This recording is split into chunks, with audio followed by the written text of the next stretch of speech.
반갑습니다. 자꾸 봐도 반갑네요. 우리가 꿈꾸는 대인관계라는 제목으로 말씀을 드리려고 합니다. 마태복음 5장 46절에 보니까 너희가 너희를 사랑하는 자를 사랑하면 무슨 상이 있으리요 세리도 이같이 아니하느냐. 우리가 사람을 이렇게 사귀는 거, 사람과 사람이 더불어 사는 거, 이것이 인생의 다가 아닌가 그런 생각이 들어요. 물론 요즘에는 혼자 사는 사람들이 많아서 그냥 혼자 사는 것이 대세로 흘러가고 있습니다만, 그래도 혼자 사는 사람은 더욱더 세상에 사람들과 더불어 살아야 될 줄로 생각이 듭니다. 이 대인관계를 어떻게 맺으면서 살 것인가 하는 것은 우리가 행복을 결정하는 중요한 요소임과 동시에 오늘은 하나님께서 이 대인관계에 대해서 어떻게 명령하시는가에 대해서 우리가 생각해 보려고 합니다. 가장 큰 명제, 네가 싫어하는 사람도 사랑할 수 있느냐? 좀 더 극단적으로 얘기하면 너가 원수를 사랑할 수 있는 정도까지 너의 대인관계를 설정할 수 있겠느냐라고 합니다. 그런데 예수님은 제일 먼저 이렇게 얘기하세요. 세상 사람들은 이렇게 가르쳐왔다. 네 이웃을 사랑하고 네 원수를 미워하라. 눈은 눈으로 이는 이로 갚으라. 이거 구약의 가르침이에요. 또 다른 일반 함무라비 버전이라든지 이러한 일반 세계사의 법률에서도 이런 원리를 가지고 있습니다. 상대가 나한테 하는 대로, 상대가 나한테 해코지를 하면 나도 해코지를 해야 된다. 우리도 다 그런 마음이 있죠. 나에게 잘해주는 사람에게는 당연히 잘해줄 수밖에 없죠. 또 나를 사랑해주는 사람, 나를 인정해주는 사람, 그 사람을 사랑하면서 살기에도 바쁜데 어찌 나에게 잘 못해주는 사람, 원수 같은 사람, 나를 죽이려고 덤벼드는 사람, 그런 사람들을 어떻게 사랑할 수 있다는 말이냐. 예수님께서 너무 지나친 명령을 우리에게 주시는 건 아닐까. 그러나 수천 년 동안 인류 사회의 정석처럼 여겨져 왔던 삶의 태도, 네 이웃을 사랑하고 네 원수를 미워하는 것이 정당하다. 이러한 가르침을 예수님은 완전히 뒤집어 엎은 거예요. 하나님의 나라는 그러한 나라가 아니다. 하나님의 나라는 원수를 사랑해야만 들어갈 수 있는 그런 나라다라고 하는 것이죠. 사실 이것이 세계 인류의 과제일지도 몰라요. 두 전쟁이 지금 있지 않습니까? 끝나지 않아요. 특히 이스라엘과 하마스 전쟁은 자꾸 확전이 되는 것 같아서 걱정이 됩니다. 이스라엘 사람들 참 되게 지독해요. 그렇죠? 한번 공격을 당하면 반드시 보복을 합니다. 조금 더 크게 보복을 해요. 이란이 이번에 공격을 당했잖아요. 자기 앞마당에서 하마스 지도자가 암살되는 것을 목격했어요. 그래서 이란이 가만히 있지 아니하고 다시 보복을 하겠다. 이렇게 하는 거예요. 그러니까 모든 인류 사회의 전쟁과 피 흘림의 근본에는 원수를, 핏값을 있는 그대로 갚는다라고 하는 원리 원칙에서 있어지게 된 것인데, 예수님은 이상하게도 단도직입적으로 우리에게 명령을 하십니다. 나는 너희에게 이르노니 너희 원수를 사랑하며 너희를 박해하는 자를 위하여 기도하라. 누가복음은 이것을 좀 더 구체적으로 설명을 합니다. 그러나 너희 듣는 자에게 내가 이르노니 너희 원수를 사랑하며 너희를 미워하는 자를 선대하며 너희를 저주하는 자를 위하여 축복하며 너희를 모욕하는 자를 위해서 기도하라. 이게 가능한 말입니까?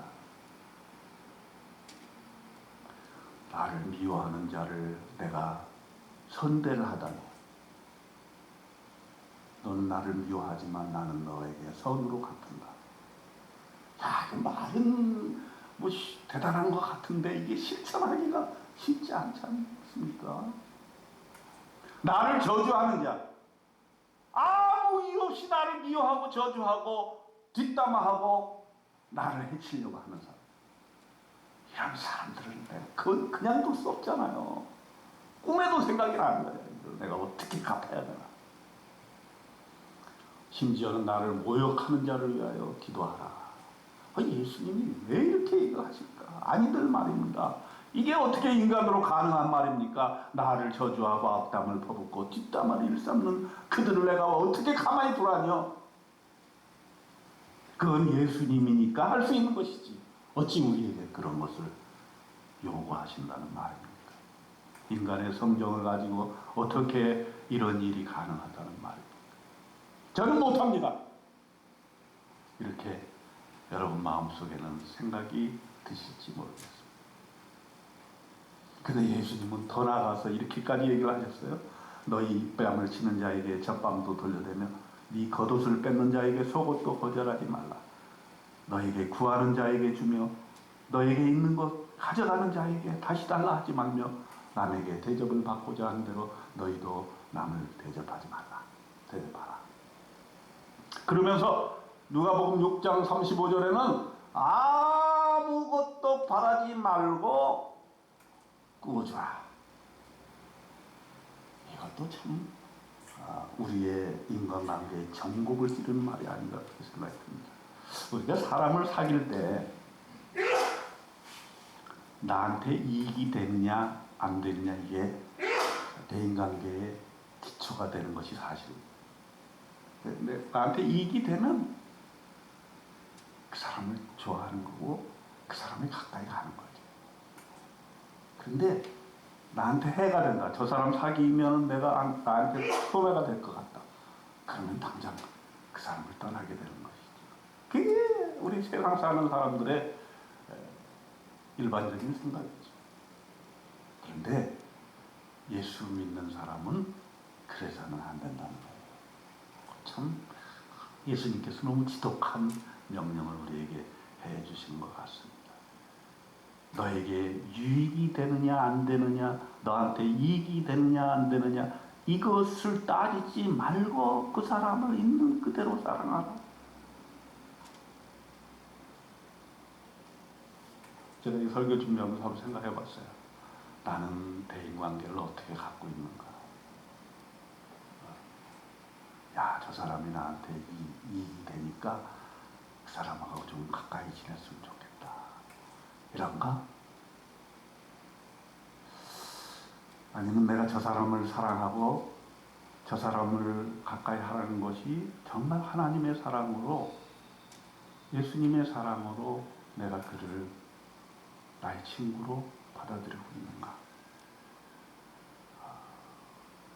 그러고 싶어요. 예수님 말씀대로 어떤 이익 때문에 친구 관계를 맺는다기보다 내가 그 사람을 정말 사랑하기 때문에 영원히 그 사람과 친구가 되고 싶은 거예요.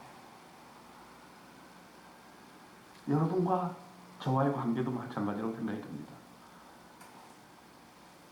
여러분과 제가 어떤 이익관계에 얽매여서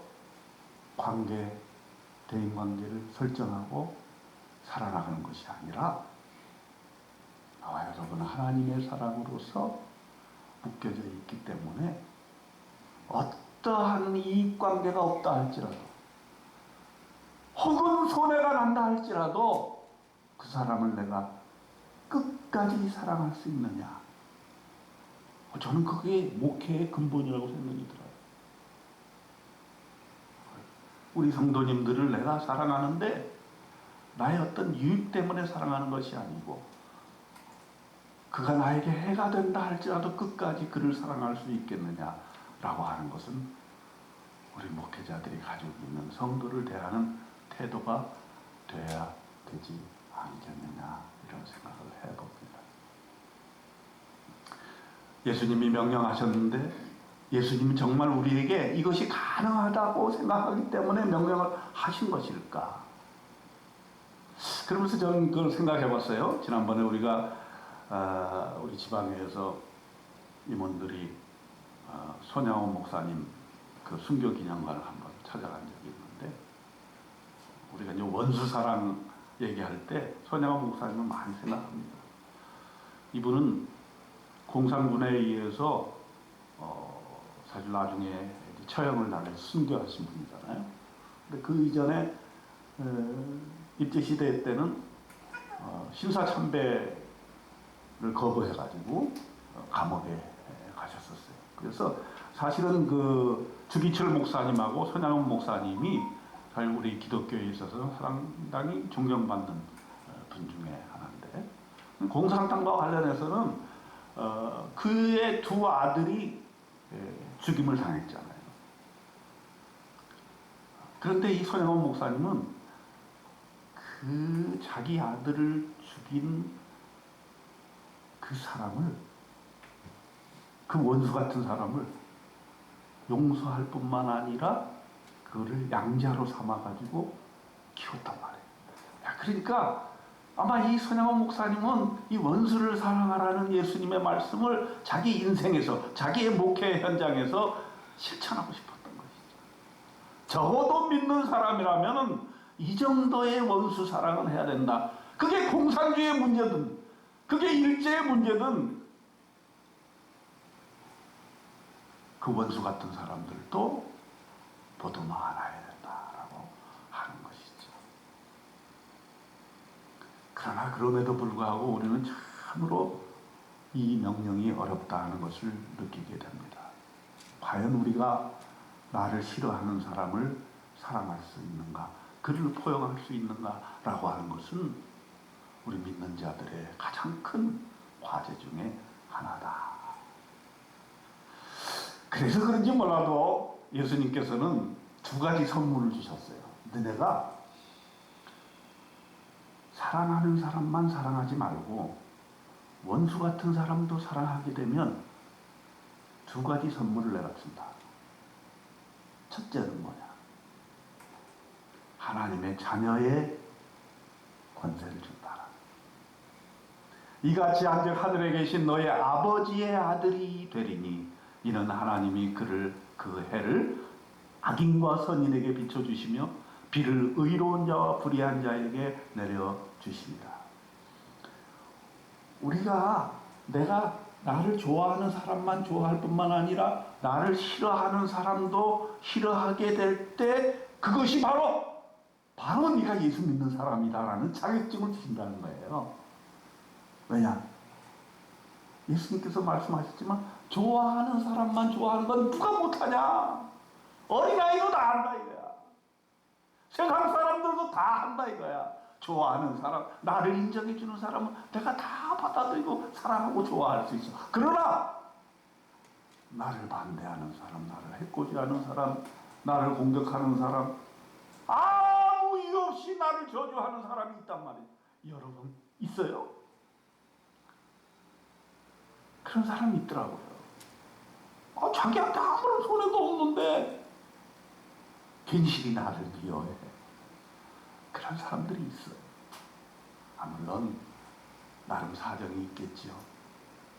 그러나 그럼에도 불구하고 우리는 그런 사람들을 받아들일 수 있는 믿음의 가슴에 깊이가 있어야 된다는 것이죠. 그러면서 예수님께서는 이런 예를 들어요. 하나님은 그 해를 악인과 선인에게 동일하게 비춰주신다. 또 비를 주실 때도 의로운 자와 불의한 자에게 똑같이 비를 주신다.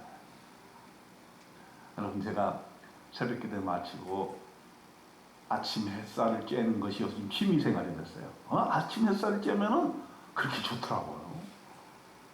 여러분 한번 해보세요. 아침 햇살을 쬐면 저녁에 잠을 깊이 잘 수가 있대요.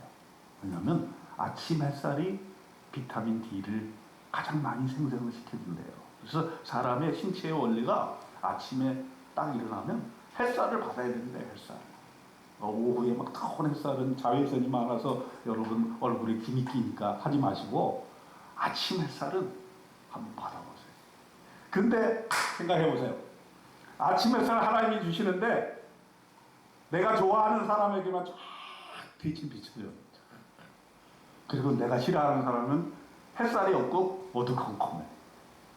세상에 그런 세상이 있을까요? 없어요. 하나님은 그와 같다는 거예요. 여기서 구체적으로 얘기하는 건 뭐냐면 하나님은 우리도 하나님처럼 생각하고 우리도 하나님의 형상을 닮은 인간으로서 너희도 그런 삶으로 추구해야 간다라는 것을 말씀해 주고 있는 것이죠.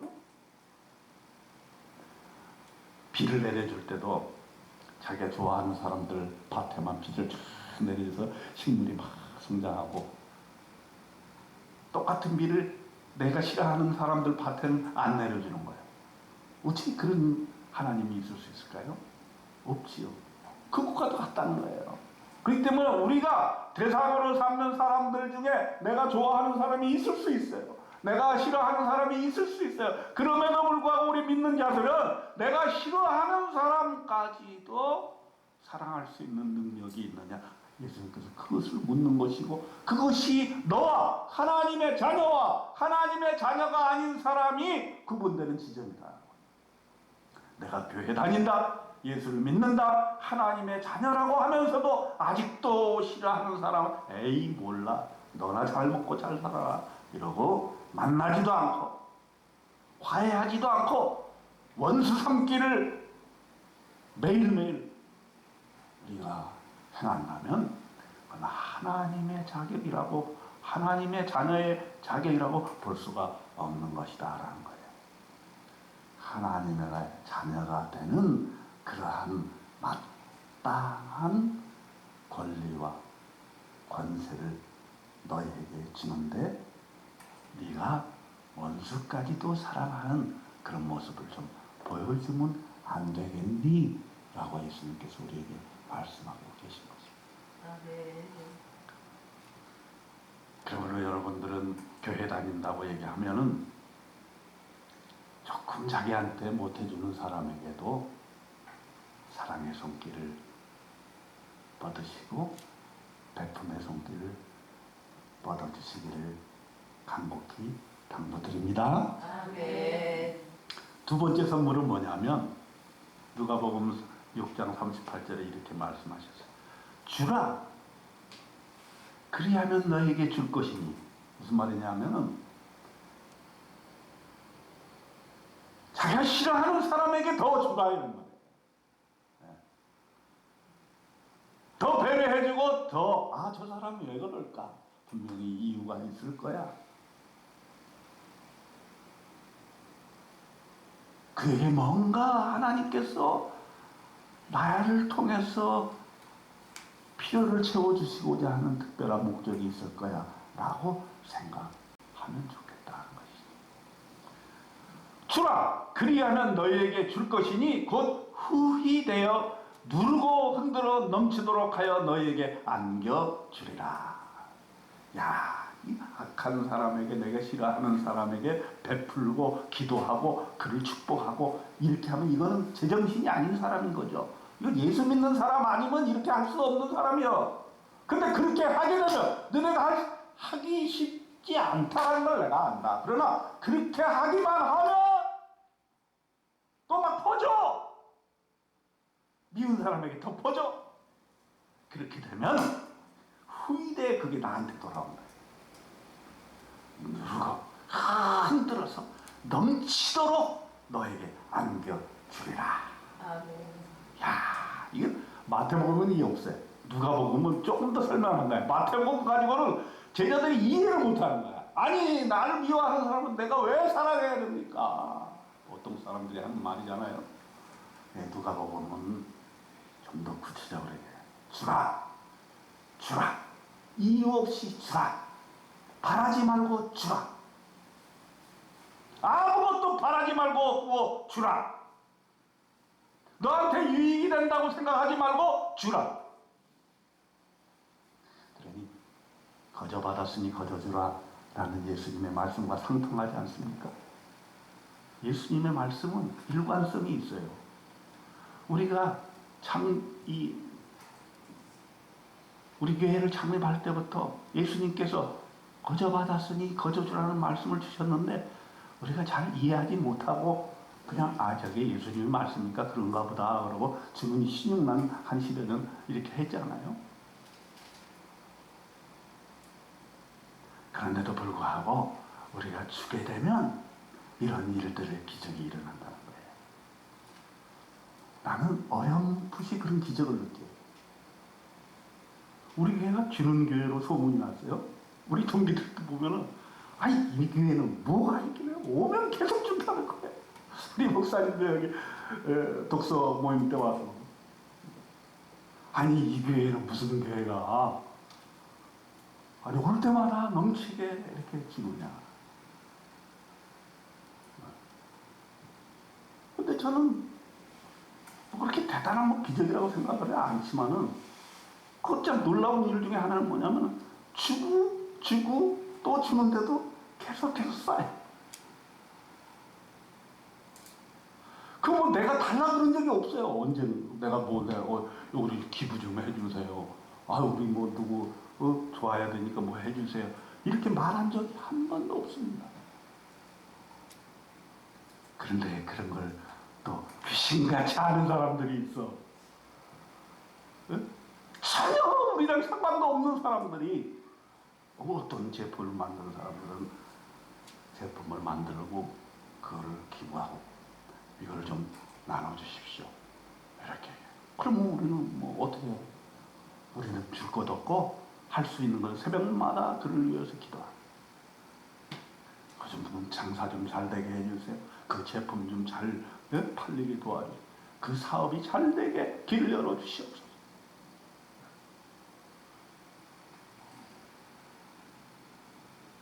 근데 이렇게 우리가 주면 어떻게 되느냐? 너희에게 줄 것이니 곧 후히 되어 누르고 흔들어 넘치도록 하여 너희에게 안겨주리라. 얘기를 하고 있는 것이. 그리고 예수님께서 이렇게 얘기하신 것은 우리에게 공평한 하나님의 시각을 말씀해 주시는 것이라, 이렇게도 얘기해 볼 수 있겠어요. 해를 악인과 선에게 비춰주시며 의로운 자와 불의한 자에게 내려주신다라고 하는 것은, 우리가 다른 사람을 좋아하고 싫어하는 것은 상당한 편견이 있을 수 있다. 또 상당한 선입견이 있을 수 있다라고 하는 것을 전제하는 거예요. 우리 인간의 한계지. 우리가 인간을 바라볼 때에 나는 어떤 사람을 좋아할 수 있어. 또 어떤 사람은 싫어할 수가 있어. 그러나 그러한 나의 판단이 항상 옳은 것만은 아니야. 내가 싫어하는 그 사람도 하나님 편에서 봤을 때는 내가 사랑하는 자네. 그러니까 똑같이 비를 내려주시는 거죠. 그렇기 때문에 우리의 인간관계의 한계를 하나님께 고백할 수밖에 없는 거죠. 내가 좋아하는 사람 한계가 있고 편견이 있고 선입견이 있다. 우리는 되게 그냥 나랑 비슷한 사람, 나에게 잘해주는 사람, 이런 사람을 좋은 사람이라고 생각하기 쉽고, 그 사람이 옳은 사람이라고 생각하기 쉽고, 그 사람이 정의로운 사람이라고 생각하기 쉬운 것이죠. 그러나 하나님의 눈길로 봤을 때는 그 사람도 또한 하나님이 사랑하는 하나님의 사랑의 대상이라고 하는 것입니다. 그리고 우리가 두 가지 선입견과 편견을 떨쳐버리고 우리 원수까지도 사랑할 수 있는 마음을 가질 수 있으면 참으로 하나님으로부터 칭찬받는 사람이 되고 또 복받는 사람이 될 수 있다. 너희가 너희를 사랑하는 자를 사랑하면 무슨 상이 있으리요? 세리도이같이 아니하느냐. 그러므로 너희가 만일 너희를 사랑하는 자만을 사랑하면 칭찬받을 일이 무엇이냐? 죄인들도 사랑하는 자는 사랑하느니라. 누가가 이렇게 또 거기다가 덧붙여서 해설을 했어요. 너희가 만일 선대하는 자만을 선대하면 칭찬받을 일이 무엇이냐? 너한테 잘해준다고 그 사람만 좋아하면 네가 칭찬받을 일이 뭐냐? 그건 아무나 다 할 수 있는 일이다. 네가 하나님의 자녀로서 해야 될 일은 뭐냐? 너를 미워하는 자라도 포용할 수 있는 인간이 되어라. 너희가 만일 선대하는 자만을 선대하면 칭찬을 받을 것이 무엇이냐? 죄인들도 이렇게 하느니라. 너희가 받기를 바라고 사람에게 구워주면 칭찬받을 것이 무엇이냐? 죄인들도 그만큼 받고자 하여 죄인들에게 구워주느니라. 다른 사람에게 줄 때도 받기를 바라고 주지 말라는 거예요. 이거 쉬운 일이 아니에요. 우리가 다른 사람에게 선물을 줄 때 뭔가 보답이 돌아오길 바라는 거죠. 그러나 그런 것 없이 줄 수 있다면 그거는 정말 믿음 중에 믿음이요. 고수 중에 고수. 그래서 하나님께서 거저 받았으니 거저 주라고 말씀하십니까? 거저 주라는 거예요. 조건 달고 주지 말고, 받기를 기대하고 주지 말고 그냥 줘라. 그냥 줘라. 그러면 반드시 그것이 너에게 돌아오게 될 것이다. 그러면서 예수님은 결론적으로 이렇게 얘기하십니다. 그러므로 하늘에 계신 너희 아버지의 온전하심과 같이 너희도 온전하라. 이게 바로 우리가 주님 앞에 그리스도인으로서 온전하고 완전한 길에 오르게 되는 하나의 과정이라 볼 수가 있겠습니다. 우리가 한 공동체가 되어서 신앙생활을 하고 있습니다.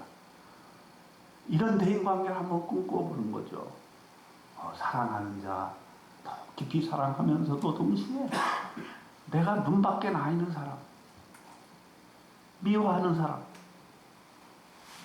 심지어는 원수처럼 여겨지는 사람까지도 사랑하는 꿈. 그렇다면 그 공동체는 어떻게 되겠습니까? 바로 이곳이 바로 하늘나라가 되는 거예요.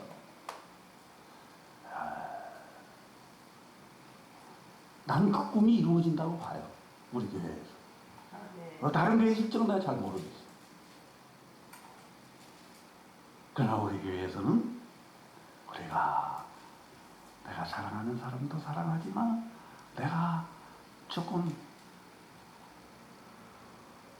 미워할 수밖에 없는 사람까지도 받아들여줄 수 있는 그러한 인간관계를 맺을 수만 있다면 참 이것이 바로 천국이 될 것이다.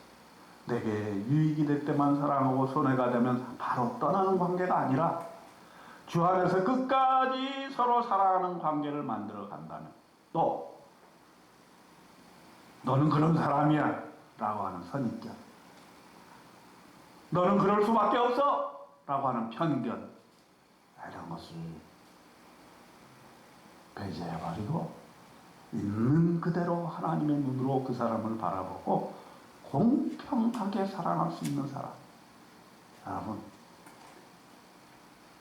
놀라운 거 한 가지, 자기가 좋아하는 사람만 좋아하면 그걸 바라보고 있는 다른 사람은 어떻겠어요?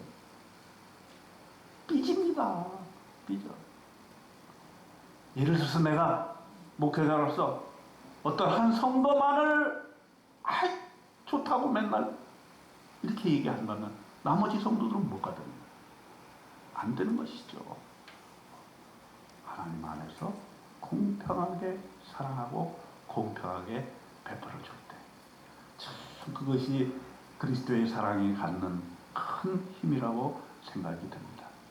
이렇게 꿈꾸는 공동체에 하나님의 자녀라는 이름에 걸맞는 그런 인생이 우리에게 펼쳐지게 될 것이고, 하나님께서 주시는 우리의 상, 예수께서 말씀하신 것을 믿고 더 큰 상을 위해 도전하는 우리의 삶에 하나님께서 크신 복을 내려주시리라고 믿습니다. 이런 놀라운 인간관계를 꿈꾸시는 저와 여러분에게 큰 축복 하늘로 내려주시기를 간절히 축원합니다. 아멘. 기도합니다. 하나님 아버지, 우리의 대인관계에 복을 주시옵소서. 내가 좋아하는 사람만 사랑하는 것이 아니라 그와 더불어 원수 같은 사람, 미워할 사람, 그런 사람까지도 사랑할 수 있는 넉넉한 마음, 또 이것이 가능케 되는 성령의 믿음을 저에게 주시옵소서. 그렇게 하여서 하나님의 자녀가 걸맞는 좋은 대인관계를 맺으며 차원 높은 행복의 그러한 삶을 경험하는 놀라운 역사를 우리 교회에서 이루어 나갈 수 있도록 하나님 축복하여 주옵소서. 우리 주님 예수 그리스도의 이름으로 간절히 기도드리옵나이다. 아멘.